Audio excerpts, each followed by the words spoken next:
हाय आज ମୁଁ ଗୋଟେ ନୂଆ ରେସିପି କଙ୍କଡ଼ା ଆଳୁ ତରକାରୀ ନେଇ ଆସିଛି ଆପଣଙ୍କ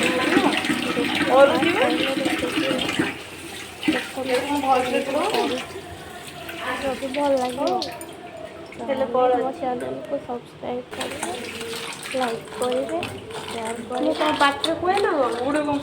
ଆଉ କମେଣ୍ଟ କଙ୍କଡ଼ା ଆଜି ଦାଣ୍ଡକୁ ଗୋଟେ ବିକା ଆସିଥିଲା।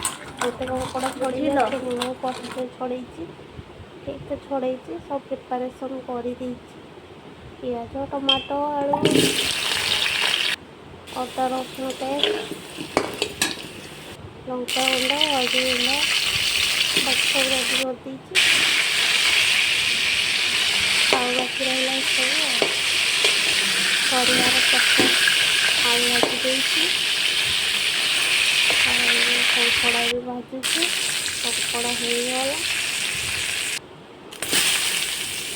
ତେଲରେ ପିଆଜ ପକେଇ ଦେଇଛି, ରେଡ଼ି ହେଇଯାଇଛି କଙ୍କଡ଼ା ଆଳୁ ଭଜା। ତେଲ ପକେଇକି ପିଆଜକୁ ଟିକେ ଭାଜି ଦେଇକି ତା ସହିତ ଗୁଣ୍ଡ ମସଲା ସବୁ ଯେଉଁ ଥିଲା, ଆମ ଲଙ୍କାଗୁଣ୍ଡ, ହଳଦୀ ଗୁଣ୍ଡ, ମେଥି ଗୁଣ୍ଡ ପକେଇଦେଲି।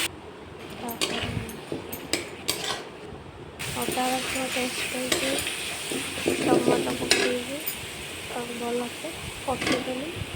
ତାପରେ ଆଳୁ,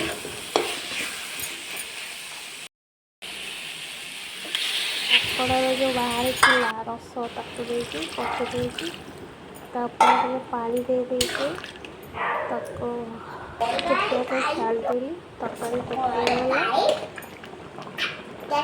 ତରକାରୀ ଫୁଟିଗଲା ପରେ ଆଳୁ ଟିକେ ଚାପିକି ଦେଖିଲା ତାପରେ କଙ୍କଡ଼ା ପକେଇଦେଲି। ଭଜା ହେଇଥିବା କଙ୍କଡ଼ା ପକେଇକି ଟିକେ ଗୋଳେଇ ଦେଇକି ଘୋଡ଼େଇ ଦେଇ ତାପରେ ଟିକେ ଗରମ ମସଲା ପକେଇଦେଲି। ଆଉ ରେଡ଼ି ହେଇଗଲା କଙ୍କଡ଼ା ତରକାରୀ। ମୋ ପୁଅ ବ୍ୟସ୍ତ ହେଲାଣି ଖାଇବ ବୋଲି, ମୁଁ ଯାଉ ତାକୁ ଖାଇବାକୁ ଦେବି।